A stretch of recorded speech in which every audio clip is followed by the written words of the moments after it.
Hey, and welcome back to the Better Gay Dating podcast.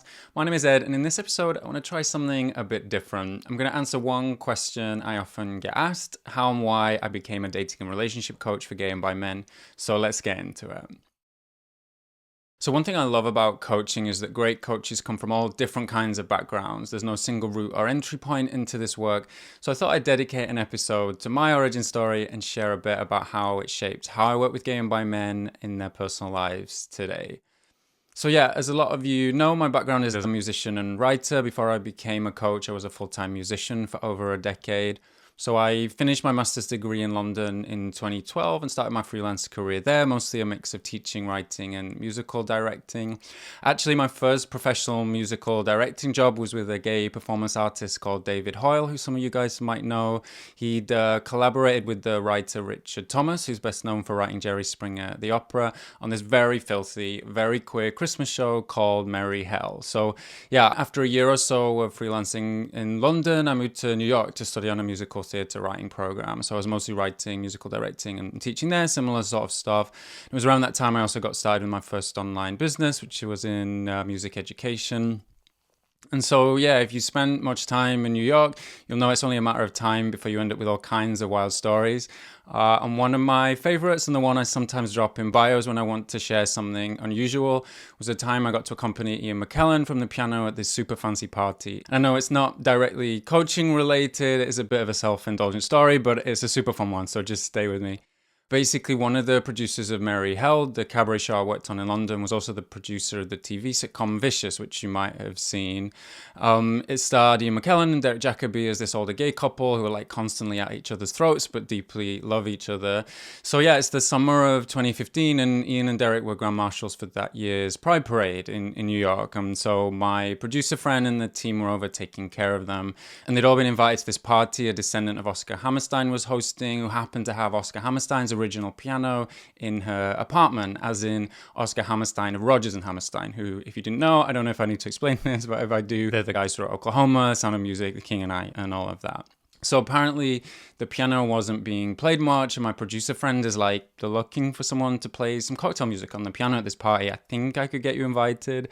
So I ended up going as my producer friend's guest, which was already pretty wild. But then towards the end of the evening, Ian McKellen was the guest of honor. He gives the speech thanking everyone and all of that.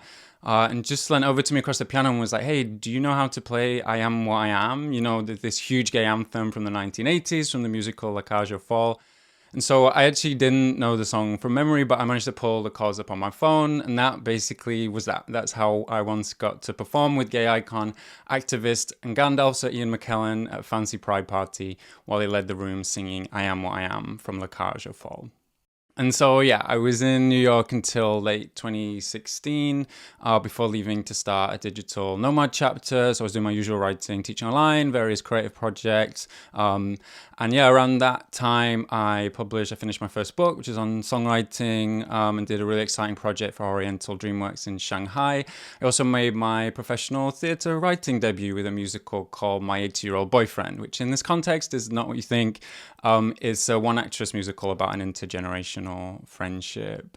And yeah, so for the next few years, I'm still a digital nomad, writing a few more music education books, doing a bit of musical directing, a lot of traveling. And then, of course, it's COVID. We're all stuck at home. And so by late 2021, around when the pandemic is easing, we did another big production of My 80-Year-Old Boyfriend in Arizona this time. And it had gotten to the point where I was just really ready to move on from moving around the whole time, settle in London and have a semi-normal life again. Anyway, narrator voice, Ed Bell would not be moving to London in 2022. It turns out renting in London post-pandemic on a freelance income is a lot messier than I was expecting, so I decided to keep living nomadically for at least a while longer. And so yeah, we're getting to the coaching part soon, I promise. So I've sort of told myself I'll do maybe 1 year more of traveling and working online, and I'm also looking for a new challenge for a writing project during that time, something I can do while I'm traveling still. And then one day I mentioned to a friend I'd had this idea for a book about gay dating and relationships, and I'm like, it's probably a crazy idea, but I've read a few self-help books about dating aimed at straight men and thought we should have a book like that too, because I'm pretty sure that doesn't exist yet. Because actually, a few years before, after just one too many stupid and entirely avoidable bad dating experiences, I'd actually sketched out a self-help book about gay dating. I think it was called Swipe Right. That was it. And it was a real moment of just like, Jesus Christ, I think we can do better on this. Because, yeah, like, who teaches us this stuff? Who teaches us how to connect with each other? And who do we go to when we need that support? And so that sort of got me through, it gave me the energy to get through an outline. But ultimately, I got distracted with other things and abandoned the project, at least until a few years later. And so I casually mentioned this book idea to a friend, and he's like, yeah, you need to write that book, or at least someone does. And so, without really broadcasting it to anyone and under the pen name Max Thomas for a fresh creative start, I'm starting work on this self-help book about gay dating and relationships. Basically, I'm trying to figure out why is gay dating like it is and what can we do about it. So I'm rereading The Velvet Rage and Out of the Shadows and diving into the ethical slot and books on attachment style. As a side note, I keep a reading list on the Better Gay Dating website if you want to check any of these titles out. But I'm also reading a lot about queer culture, having lengthy conversations with friends or my therapist about gay love and connection, doing a lot of self-reflection, and reading all of these research papers about gay psychology. And basically, I'm discovering that there's a lot of information about this. There's a lot of information out there, and as a community, we just don't know that or really talk about these topics with the depth we should. And so I'm absorbing all of this, connecting dots and figuring out practical takeaways. But I'm mostly asking myself, why are gay men not talking more about attachment styles and rejection sensitivity and gay shame and all these topics that explain basically everything about why gay dating is like it is? And so it really feels like this is a new niche, a calling even. I was carving my own corner in. In short, I started work on the book to share a lot of what I already knew about connection and relationships. I was just like, I'll take some of the ideas from the straight dating self-help, but just make it about gay relationships, include a chapter or two on gay shame, throw in a few dick jokes to keep it entertaining, why not? And I was like, maybe I'll have it done within 4 or 5 months. But then, as often happens, I was discovering how much more there was to this, how much depth there is to why gay dating culture is like it is, and what we could do to connect more deeply and authentically with each other. And ultimately, a year and a half later, the 300-page book was done. And that's how Boys Feel Like Boys came about, and really how I picked up most of the deeper expertise I now use as a dating and relationship coach. The book basically became the foundation of the concepts I use in my coaching work, and also obviously that I share with you guys in this podcast and elsewhere. And yeah, I kept the pen name and the book stayed authored by Max Thomas. It felt right to, at least for now, separate my music writing and queer writing somewhat. And so the book comes out and people are responding positively. What I'd learned inside hadn't just changed my life, which is not an exaggeration, by the way. It's changing other people's lives too. And so it really felt like something that our community could use more direct and hands-on support with. And by this point, I've been teaching music in some form since I was 15 and coaching songwriters online for, I think, 7 or 8 years.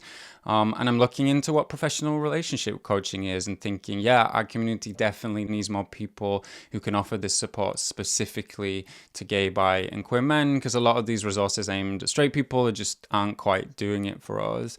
And so that was the final push I needed, and I trained fully as a professional coach in 2023, which felt like a really good fit for me. Because, yeah, one thing I really love about coaching is that we can cover the deeper stuff. We can talk about how shame, avoidance, fear of rejection often show up in gay dating. But we also talk a lot about the more practical, here's how to actually meet and connect with people things. So whatever it feels like the block or barrier is, we can laser focus on that, even if we have to dig around a little to figure out fully what it is and what we need to focus on or talk about. And yes, it was important to me to get certified as a coach to be able to do it to a really high standard. But really what I realized is that for me, the real training ground was like 20 plus years of music teaching, more than a decade as a professional artist, and researching and writing this in-depth book on gay dating and relationships. And so, yeah, these days I live in Barcelona and my life is a mix of writing, music teaching and gay coaching. I travel, I go to the beach, I spend time with friends. And my life is somehow the perfect blend of all the things that are important to me, if not quite in the way I expected.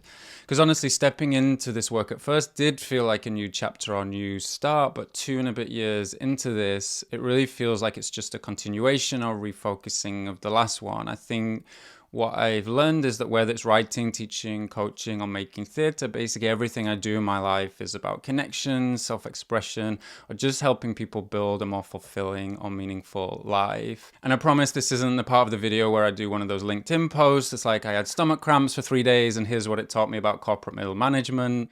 But I do want to say a few things about what I mean by all this, how being an artist and teacher really made me the coach I am today. Because, yeah, first of all, one thing I really took for granted is how in theatre and education, it really is about connection. It's about building trust. It's about making people feel seen, safe and valued, and inviting people to see things from a different perspective. People also joke about how collaborating in theatre is kind of like a masterclass in marriage skills. You're showing up in this collaborative, non-hierarchical environment. There's no boss, no single person in charge. You're all just working together to create the best project you can. So you're listening to all of these different perspectives and learning to work together to find a solution that works for everyone without anyone feeling unheard or invalidated, anything like that. Kind of like a successful romantic partnership. I think also one thing about being a creative artist and entrepreneur is that the creative part means you're imagining things that don't quite exist yet. And since there's no single right path to get there, you're learning to trust that if you walk the path that feels aligned and authentic for you, you will get there in the way that is right for you. And that feels a lot like dating and relationships too. You're learning to figure out what is truly important to you, where you're willing to make meaningful compromises or just taking risks on new things and seeing what sticks. And lastly, I'll just say that one of my favorite things I got from my years traveling as well as living in 3 different countries in a handful of very queer cities is just how much perspective that gives you. You learn that the challenges gay and bi men face all over the world differ in context, in specifics, but are basically the same underneath. Fundamentally, all we want is to live freely, safely, and in community. It's just the specifics of how to do that and how easy it is to do that change from place to place. So yeah, there we are. That's basically how I got here today. I will do a full episode at some point specifically about how relationship coaching works and what we actually do in the sessions. But for now, I hope that just gives you a window into what I do and why I do it. So yeah, thanks for listening. As always, if you want to know more about what I do as a coach, you can find all the info at bettergaydating.com. And if you've enjoyed this episode, please make sure to subscribe. It really helps, and let anyone else who'd enjoy this podcast know about it. Next episode, we're back to talking squarely about dating and relationships, where we'll be diving into some of the biggest myths about gay love and connection, and I'll see you there.